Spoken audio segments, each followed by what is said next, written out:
Bonjour et bienvenue à toi. Je suis ravie de te retrouver dans ce nouvel épisode de Enquête de sens.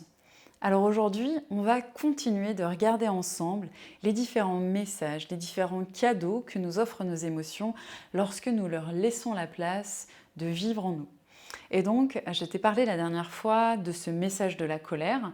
J'aimerais aujourd'hui aborder une autre émotion, une émotion qui arrive régulièrement. J'ai nommé la peur.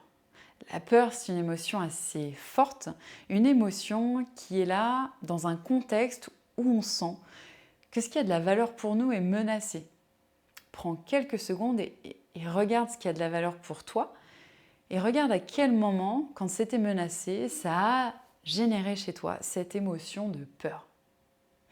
La peur, elle vient en effet dans ces moments où on sent que ce qui compte pour nous est menacé et que ce soit réel dans les faits ou juste perçu, anticipé, cela génère la même émotion chez nous.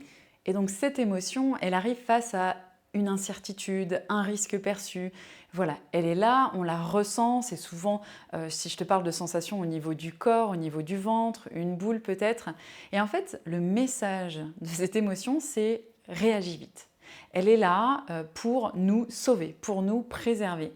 Donc en fait, elle veut que l'on réagisse vite, soit par la fuite, soit en nous adaptant, en évitant quelque chose, soit la troisième option, c'est vraiment en nous donnant de la ressource et de l'énergie pour agir.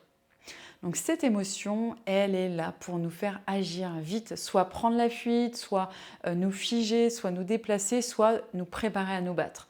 Concrètement, la peur, elle est là pour faire en sorte d'assurer notre survie dans des moments où on sent que ce qui a de la valeur et qui compte est complètement menacé.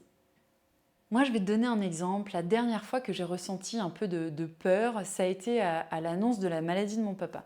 J'ai appris qu'il allait traverser un cancer et ça a été pour moi angoissant. Je dirais même j'avais vraiment peur.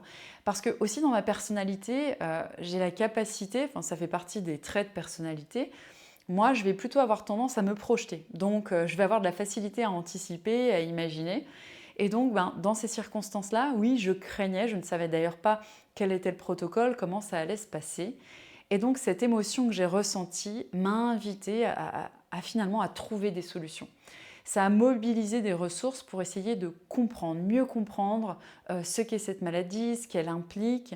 Et donc, cette peur m'a amenée à bouger, à me mettre en mouvement pour aller chercher des informations, pour me renseigner, pour parler, pour pouvoir trouver finalement des réponses à toutes ces questions que j'avais. La peur, c'est une bonne chose d'ailleurs, comme toutes les émotions, c'est là pour te faire agir. Si tu n'agis pas, alors cette émotion reste et va avoir tendance à s'intensifier. Et donc c'est ce que l'on veut éviter, généralement dans la vie avec nos émotions, c'est être beaucoup plus en lien avec nos émotions, les accueillir quand elles sont là, même pouvoir les reconnaître dans leur plus petite intensité pour pouvoir agir avec elles de la meilleure des manières. Tu comprends bien que quand on ressent une petite angoisse, on n'en est pas encore jusqu'à la crise de panique et donc on saura gérer les choses d'une meilleure manière. La peur, ce que je t'invite à faire, c'est à pouvoir le repérer dans les premiers instants. Et je pars sur une autre émotion qui s'appelle l'anxiété, l'angoisse. Eh bien, c'est une des émotions de la peur, peut-être à une intensité un peu plus légère et qui a également sa place. Cette anxiété, elle arrive face à des incertitudes. Voilà, on ne sent pas encore le danger, mais on a des incertitudes, on sent que le contexte est assez inconnu et que l'on n'a pas tout à fait le contrôle sur les choses. Et donc, elle t'invite à te préparer. Quand tu sens par exemple de l'angoisse pour les examens qui arrivent, pour je sais pas, un rendez-vous avec un interview, pour un travail, etc.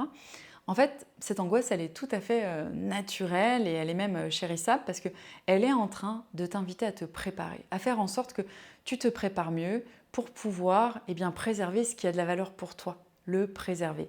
Qu'est-ce qui a de la valeur pour toi ? C'est peut-être la réussite, c'est peut-être la famille et donc s'y préparer. Comme nous l'invite l'angoisse, va nous permettre de retomber dans cet état de calme et de sérénité.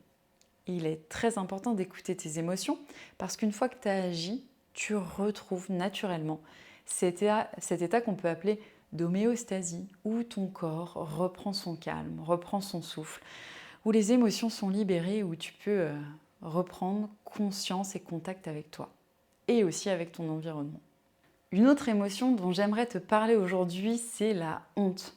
Bon, la honte, je crois qu'on l'a tous vécu, ce moment en classe où on va au tableau, où on ne sait pas si on a la réponse, où on porte le regard des autres tourné sur nous. Et en fait, cette honte primaire là qu'on peut avoir à l'école, que l'on retrouve parfois dans la vie, elle est liée au fait que l'on a peur de ne pas être aimé, accepté, inclus dans le groupe en fait.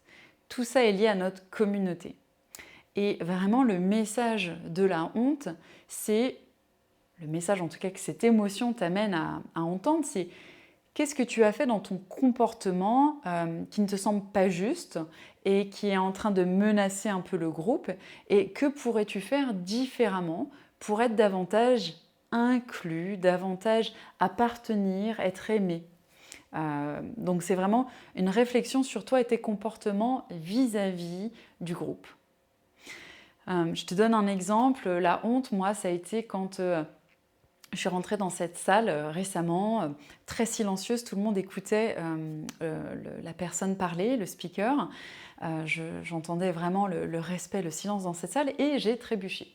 J'ai trébuché sur un sac parce que je ne regardais pas mes pieds, et j'ai ressenti de la honte parce qu'à ce moment-là, plus personne n'écoutait, tout le monde regardait ce qui venait de se passer autour de moi.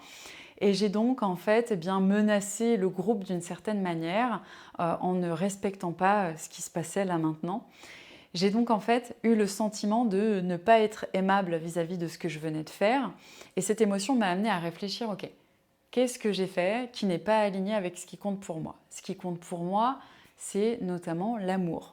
Et là, concrètement, je n'étais pas alignée avec ça. C'est-à-dire que faire preuve d'amour quand on rentre dans une salle où quelqu'un parle, c'est être le plus discret possible pour moi. C'est faire attention à rester silencieuse, à lui offrir toute l'attention qu'il mérite et dont il a besoin. Et donc à ce moment-là, quand j'ai trébuché et que j'ai amené toute l'attention sur moi, je n'ai pas respecté cette valeur qui compte pour moi d'amour. Et du coup, cette honte m'a amenée à repenser ma façon d'agir, à me dire peut-être que la prochaine fois, Morgane, quand tu rentres dans une salle, tu feras davantage attention, non pas à ce qui est en train d'être dit, très intéressant, mais plutôt à tes pieds, pour ne pas déranger la salle qui est en train d'écouter. Voilà, la honte t'offre un cadeau, le cadeau de la remise en question, pour pouvoir adapter ton comportement afin d'être accepté dans le groupe. C'est vraiment une émotion qui t'aide à être inclus et ne pas être rejeté par le groupe. Donc c'est une émotion vraiment très importante qui te permet finalement d'adapter ton comportement pour pouvoir faire un avec ton groupe, tes amis, ta classe.